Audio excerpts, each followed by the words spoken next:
आज शोक संवेदना व्यक्त करने आए थे, क्या देखा और क्या ये शांत रहिए। मैं जब यहाँ आया तो राजनीति को सड़क पर छोड़ा। मैं उसके माता पिता से मिलने आया जिन्होंने अपना बेटा पैदा किया। मैंने उनको सुना। ये उत्तर प्रदेश है। मैंने कल पार्लियामेंट में भी बहुत जोर शोर से इस बात को उठाया। जब मुझे अंदर नहीं बोलने दिया बाहर आके उठाया। जहां गिरफ्तारी के लिए भी और फेयर कार्रवाई हो जाए, फेयर इन्वेस्टिगेशन हो जाए, सही आरोपी को पकड़ा जाए, उन पे सत्ता की दया ना हो, घटना में शामिल सभी लोगों पे कार्रवाई हो, इसके लिए भी परिवार को हाईकोर्ट जाना पड़ता है। ये है उत्तर प्रदेश। मैं आज से नहीं, जिस दिन से सरकार आई है 17 से अब तक देख रहा हूँ, चाहे हाथरस का प्रकरण हो, चाहे ये प्रकरण हो, चाहे सबीरपुर का प्रकरण हो, हमेशा सत्ता आरोपियों के पक्ष में खड़ी। पुलिस परिवार पे न्याय दिलाने की बजाय दबाव बनाती है, फैसला करने का, मुकदमा वापस लेने का, आरोपियों के कुछ लोगों के नाम निकाल देने का। मैं जानता हूं इस सरकार में कोई कमजोर अपराध नहीं कर सकता, लेकिन ये सरकार ताकतवर लोगों की सरकार है तो ताकतवर ही अपराध कर सकता है। लेकिन ताकतवर को छूट दी गई है, किसी के बच्चे को गलत कृत्य करके मार दे। 2.5 साल की बच्ची का मेरठ में जो हस्त्र हुआ हमने देखा। गाजियाबाद में कल क्या हुआ दलितों के साथ, वो भी हमने देखा। सुनवाई नहीं होगी। बस आप सब कुछ होगा, आपको आंसू बहेंगे, आपके खून से होली खेली जाएगी, लेकिन सुनवाई नहीं होगी। और अच्छी बात यह है, इसी कानून व्यवस्था की ढपली स्टेट से लेकर सेंटर फिर परिवार को डर है कि ताकतवर लोग मुकदमे में हैं। और जिस तरह से मैंने एफआईआर को पढ़ा, 19 तारीख को बरामद होना, 18 तारीख को क्रिमिनेशन कर देना, पोस्टमार्टम कर देना, जो मैंने पढ़ा मुझे महसूस हुआ कि पुलिस पूरा खेल पहले दिन से कर रही थी। परिवार ने बताया पुलिस को पहले से पता था सब चीजों का, फिर भी उन्होंने परिवार को एक पूरे कागज में साइन करा लिए। मुआयना नहीं कराया, कराना चाहिए था उस बच्चे को पहले, जो है उसकी डेड बॉडी को पोस्टमार्टम से पहले परिवार को दिखाना चाहिए था, पुष्टि करानी चाहिए थी ये वही है कोई और, उसके हालात क्या थे बताना चाहिए था, लेकिन कुछ नहीं किया क्योंकि ताकतवर लोगों को बचाना। मैं बहुत स्पष्ट कहने वाला आदमी, इस गुंडागर्दी का अंत निश्चित है और जिस दिन ये अंत होगा उसके दोबारा कभी इसकी शुरुआत नहीं। और आजादी का प्राइम मिनिस्टर कहते हैं कि अमृत काल है। अब हमारे लिए कौन सा काल है, ये इसका जवाब प्राइम मिनिस्टर को देना चाहिए। जहां हमारे जो बच्चे इस दुनिया में आके और बोलना भी सही, चलना भी सीख पाए, जहां उनको उन फूलों को उजाड़ा जा रहा है, जहाँ 2.5 साल के बच्चों का रेप, हत्याएं मारा जा रहा है, जहां लोगों को सरेआम गोली मारी जा रही, ये कौन सा अमृत काल है? ये कौन सी 5वीं अर्थव्यवस्था है जिसमें लूट डकैती आम बात होगी?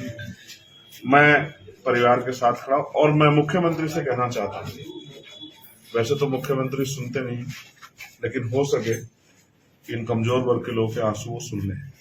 घटना में SC/ST एक्ट नहीं लगाया गया, तमाम तरह से मामले को डाइवर्ट करने का प्रयास किया गया। और अभी मेरे आने से पहले जो खेल यहाँ हुआ वो भी मैंने देखा। मैं यहाँ के अधिकारियों को कहना चाहता हूँ, सबसे पहले मुख्यमंत्री से पहले, कि सत्ता तो आने जाने वाली चीज है। अगर आप अपराध करोगे तो मुख्यमंत्री नहीं बचाएंगे, कार्रवाई आप पे हो।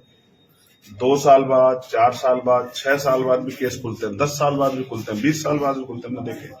और हम अपने लोगों पे हुए एक एक जुल्म को भूलेंगे नहीं। मैं सभी अधिकारियों से कह रहा हूँ बहुत जिम्मेदारी के साथ, हम ऐसे नहीं रहेंगे हमेशा जैसे आज है। हमारी ताकत बढ़ेगी, फिर हमारी भी लिस्ट बनेगी।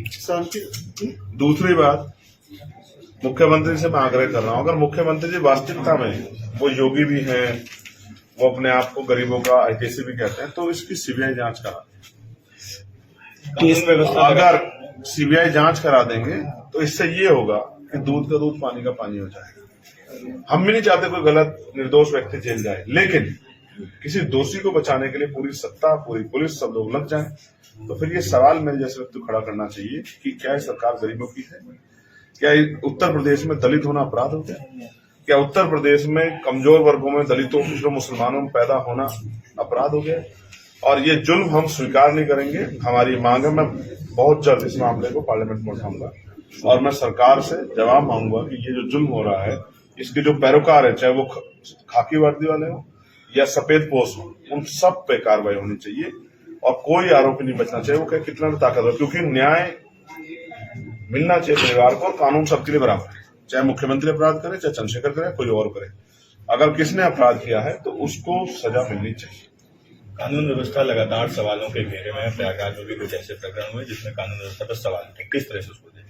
ये उत्तर प्रदेश के यशस्वी मुख्यमंत्री जी के का आशीर्वाद और सहयोग उत्तर प्रदेश की जनता को है कि मरो और उसके बाद आंसू बिना बहाओ। आंदोलन करने जाएंगे, अपनी आवाज उठाने जाएंगे तो इन्हीं पर मुकदमा कर दिया जाएगा और पुलिस की लाठियों से इन्हीं खाल खींच ली जाएगी। ये है उत्तर प्रदेश। और कानून व्यवस्था के बारे में और मैं क्या कहूँ, मैं तो 4 गोली खा के यहाँ खड़ा हूँ आपके सामने। ये है उत्तर प्रदेश कानून व्यवस्था, जिसकी वाहवाही यहां से लेकर दिल्ली तक होती है। और जमीन पे जाके देख लो, अभी एक पुलिस आज ही जारी हुआ, वो जो डीआईजी साहब नहीं पकड़ा, मैं धन्यवाद दूंगा डीआईजी साहब को। 1.5 करोड़ पर डे 1.5 करोड़ रुपए पर डे। ये है उत्तर प्रदेश का भ्रष्टाचार और सत्ता का संरक्षण। 1.5 करोड़ रुपए पर डे, 45 करोड़ रुपए महीना, सालाना कितना होगा आप जोड़ लेना, और 5 साल में कितना होगा। एक थाने का ये हाल है। ये उगाई गरीबों की जेब काटने का।